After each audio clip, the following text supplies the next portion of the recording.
अगर हम राधा जी की बात करें और कृष्ण का जिक्र ना हो, ये तो संभव ही नहीं है, क्योंकि राधा और कृष्ण हमेशा से एक दूसरे के पूरक रहे हैं और एक ऐसे आत्मिक प्रेम की मिसाल है जो भौतिक सुखों से बहुत परे है। यूं तो राधा कृष्ण का प्रेम अनादिकाल से चला आ रहा है, पर द्वापर युग में जब भगवान नारायण ने कृष्ण रूपी अवतार लिया तो संसार को प्रेम का सही अर्थ समझाने के लिए कृष्ण की ही अंश राधा ने यमुना के निकट रावल ग्राम में वृषभान और कीर्ति के यहाँ राधा रूप में जन्म लिया और जन्म के साथ ही राधा और कृष्ण की प्रेम कहानी शुरू हो जाती है। मगर दोस्तों, ऐसी क्या घटनाएं और स्थिति बन जाती है कि राधा को कृष्ण के विरह का सामना करना पड़ता है और कृष्ण क्यों अपनी प्रिय बांसुरी को तोड़ देते हैं? इन सब सवालों के जवाब हम इस वीडियो में जानेंगे।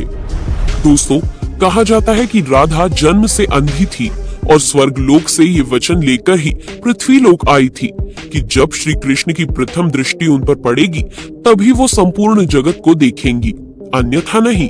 तो देखा आपने कैसे शुरुआत से ही दोनों एक दूसरे से जुड़े रहे हैं। बचपन से ही कृष्ण अपनी लीलाओं और बांसुरी की मधुर धुन से पूरे बरसाना वासियों का मन मोहित करते रहते हैं और राधा और कृष्ण तो 8 साल की उम्र से ही अपने प्रेम का आनंद लेने लगे थे। श्री कृष्ण को अपने जीवन में राधा और बांसुरी दो ही सबसे प्रिय थे, जो आपस में एक दूसरे से गहराई से जुड़े थे। जब भी श्री कृष्ण बांसुरी बजाते, राधा उनके पास दौड़ी चली आती और घंटों बांसुरी की धुन में मग्न रहती, जो उनके प्रेम को और बढ़ाता गया। वो यमुना नदी के तट पर बैठकर घंटों समय व्यतीत करते थे, पर उनका ये सुखद समय कुछ ही वर्षों का था, क्योंकि जैसे कृष्ण के मामा कंस को उनके वृंदावन में होने का पता चला, उसने तुरंत ही कृष्ण को मथुरा में युद्ध का निमंत्रण दे दिया, जिसके लिए कृष्ण को अपनी यशोदा माँ और पूरे गांव के साथ राधा को भी छोड़कर जाना था। कृष्ण और राधा दोनों को पहले से पता था कि कृष्ण अब वृंदावन वापस कभी नहीं आ पाएंगे और बहुत समय तक एक दूसरे से मिल भी नहीं पाएंगे, तो इसलिए मथुरा जाने से पहले राधा ने कृष्ण से 2 वचन लिए। पहला वचन था कि राधा के हृदय में हमेशा केवल कान्हा का वास रहेगा और दूसरे वचन के अनुसार मृत्यु से पहले उन्हें कान्हा के दर्शन होंगे। परंतु इन वचनों को देने के बाद श्री कृष्ण को पता था कि राधा उनके विरह में बहुत विलाप करेंगी, तो राधा हमेशा खुश रहे, इसके लिए श्री कृष्ण ने भी राधा से वचन लिया कि राधा को कृष्ण की याद में अब एक भी अश्रु नहीं बहाना होगा। ये वचन लेने के बाद श्री कृष्ण मथुरा की ओर बढ़ जाते हैं और राधा वृंदावन में ही रह जाती है, जिसके बाद से राधा का वर्णन बहुत कम ही मिलता है। इसके बाद कृष्ण ने मथुरा जाकर कंस का वध किया और अपने माता पिता देवकी वासुदेव को मुक्त कराया और फिर उन्होंने मथुरा से आगे बढ़कर प्रजा की रक्षा के लिए द्वारका नगरी की स्थापना की, जिसके बाद से उन्हें द्वारकाधीश कहा गया। कृष्ण द्वारका में रुक्मिणी और सत्यभामा से भी विवाह करते हैं। साथ ही इनके अलावा भी कृष्ण की 16,108 रानियां थी, जिनमें से रुक्मिणी कृष्ण की सबसे प्रिय पत्नी थी। उन्होंने केवल कृष्ण की छवि को देखकर ही उन्हें अपने मन में बसा लिया था और कृष्ण से विवाह के लिए वो अपने भाई रुक्मी के विरुद्ध भी चली गई थी। प्रेम पत्र के माध्यम से कृष्ण को बुलाकर और कृष्ण के साथ भाग गई थी। फिर उन्होंने कृष्ण के साथ द्वारका नगरी में सुखपूर्वक अपना जीवन व्यतीत किया और कृष्ण भी अपने दैवीय कार्यों में लीन हो गए। दोस्तों, आजकल तो हम भौतिक विवाह को ही सच्चे प्रेम का माध्यम मानते हैं, पर राधा और कृष्ण तो एक ऐसी मिसाल है जिन्होंने तो कभी विवाह ही नहीं किया, केवल अपने मन और हृदय से एक दूसरे को प्रेम किया और उसी सच्चे प्रेम से एक दूसरे से हमेशा बंधे रहे। दोस्तों, राधा और कृष्ण के प्रेम की बहुत सी अलग अलग कथाएं हैं और उनमें से एक प्रचलित कहानी ये है कि श्री कृष्ण कभी कभी सोते ही राधे श्री राधे बोल पड़ते थे, जो श्री कृष्ण की रानियों को अच्छा नहीं लगता था। तो एक बार रुक्मिणी ने श्री कृष्ण से कहा कि हे प्रभु, प्रेम तो हम सब भी आपसे करते हैं, पर ऐसा राधा जी में क्या है जो आप सोते हुए भी उन्हें याद करते हैं? तो कृष्ण बोले, तुम एक बार राधा से मिलाओ, फिर तुम्हें खुद ही पता चल जाएगा और उनके लिए कुछ लेते हुए भी जाना। जिसके बाद रुक्मिणी राधा जी के लिए बहुत गर्म दूध ले जाती है और राधा के महल के द्वार पर पहुंचती है, जहां वो तेज और ऊर्जवान स्त्री को खड़ा देखती है तो उनसे पूछती है कि क्या आप ही राधा हो? तो वो कहती है, नहीं, मैं राधा नहीं, उनकी सेविका हूँ। राधा रानी तो 7 द्वार के अंदर मिलेंगी। तो रुक्मिणी जी 1-2 करके ऐसे सभी द्वारों को पार करती जाती हैं। दोस्तों, जब वो राधा रानी के कक्ष में पहुंचती है तो उन्हें पता चलता है कि राधा कई रातों से कृष्ण नाम जपते हुए जागती रही है और अभी ही उन्हें निद्रा आई है। रुक्मिणी राधा की सखियों से कृष्ण द्वारा मिलने के लिए कहने के बारे में बताती है तो उतने में ही राधा उठ जाती है और कहती है कि कृष्ण ने आज मुझसे मिलने के लिए किसी को भेजा है। रुक्मिणी आश्चर्यचकित हो जाती है। केवल कृष्ण जी का नाम लेने से राधा जागृत हो गई और उन्हीं के बारे में पूछने लगी। इतना ही नहीं, जब राधा को पता चला कि कृष्ण ने उनके लिए प्रसाद भेजा है तो वो बिना कुछ सोचे रुक्मिणी से वो गर्म दूध लेके पी जाती है, जिसे देखकर रुक्मिणी हैरान रह जाती है। फिर वो राधा जी से बातें कर वापस आ जाती है।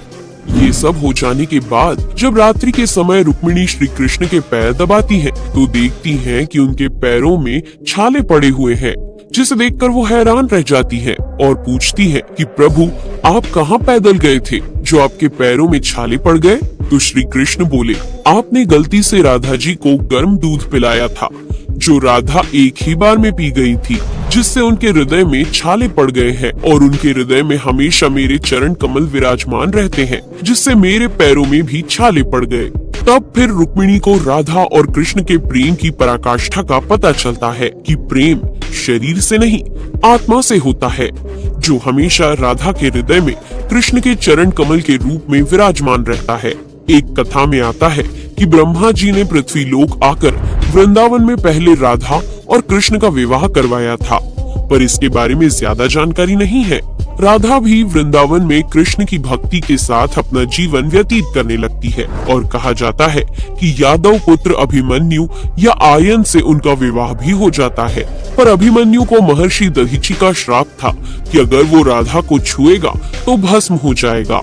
इस प्रकार राधा विवाह के पश्चात भी कृष्ण के प्रेम से स्वतंत्रता पूर्वक जुड़ी रहती है। बहुत वर्षों बाद जब राधा अपना वैवाहिक जीवन बहुत अच्छे से निभा लेती है, वो समस्त जिम्मेदारियों से मुक्त हो जाती है, तो फिर वो कृष्ण के पास द्वारका आती है।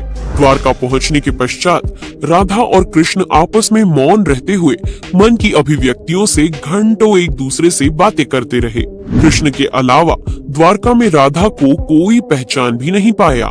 फिर राधा कृष्ण के महल में निवास करने लगी और कृष्ण ने भी उन्हें महल में देविका के रूप में नियुक्त किया, जिससे राधा महल में काम करने के साथ साथ समय मिलने पर कृष्ण की भक्ति और उनसे प्रेम पूर्वक बातें कर सकती थी। परंतु कृष्ण तो अब अपने राजपाट व अन्य कार्यों में व्यस्त रहते थे। दूसरी ओर राधा अपने पुराने कृष्ण को ही याद करती थी, तो कृष्ण का पुराने दिनों जैसा साथ ना पाकर राधा का मन और अधिक व्याकुल रहने लगा और उन्हें डर सताने लगा कि कृष्ण की जो मनोहर छवि उनके हृदय में है वो कहीं धूमिल ना हो जाए। इसी डर से राधा ने चुपचाप तरीके से राजभवन और द्वारका नगरी भी छोड़ दी। जिसके बाद ऐसे ही कुछ समय और बिताने के बाद जब राधा का अंतिम समय पास आने लगा, तब उन्होंने कृष्ण का स्मरण कर उन्हें अपने वचन की याद दिलाई। राधा के स्मरण करते ही कृष्ण वहां दौड़े दौड़े चले आए, परंतु राधा की अत्यंत दयनीय स्थिति देखकर वे अत्यधिक भावुक हो गए और उन्होंने राधा से अंतिम समय में कुछ मांगने को कहा, जिस पर राधा ने उनके सामने एक ही इच्छा प्रकट की थी कि वो अपने जीवन के अंतिम क्षणों में कृष्ण का वही रूप देखना चाहती है जैसा वो वृंदावन में देखा करती थी। वो उन्हें वही बांसुरी की मीठी धुन बजाते हुए सुनना चाहती है। दोस्तों, राधा का बस इतना कहना था कि कृष्ण ने अपनी बांसुरी उठाई और वही मीठी धुन बजाने लगे और बांसुरी बजाते हुए कृष्ण और उनकी धुन सुनती राधा दोनों की ही आंखों से प्रेम के आंसुओं की धारा बह रही थी। इतना ही नहीं, बांसुरी की मीठी धुन सुनते सुनते ही माता राधा ने उनके सामने प्राण त्याग दिए, जिसके बाद उनकी मृत्यु से कृष्ण इतने विचलित हो गए थे कि उन्होंने अपनी प्रिय बांसुरी को वहीं तोड़कर फेंक दिया था। तो ऐसे राधा की मृत्यु के साथ ही कृष्ण ने बांसुरी से भी हमेशा के लिए मुख मोड़ लिया, क्योंकि बांसुरी और राधा का एक अद्भुत रिश्ता था। इसलिए राधा की मृत्यु के पश्चात कृष्ण ने अपने शेष जीवन में बांसुरी तो क्या, किसी अन्य वाद्य यंत्र को हाथ भी नहीं लगाया। दोस्तों, राधा और कृष्ण की प्रेम कहानी के लिए कहा भी जाता है, एक प्राण दो देही, राधा संग स्नेही, जिनके शरीर बस अलग थे और आत्मा एक ही थी। तो दोस्तों, कैसा लगा आपको हमारा आज का ये वीडियो? हमें कमेंट करके जरूर बताइए और जाते जाते चैनल को सब्सक्राइब जरूर कर दीजिएगा। Thanks for watching.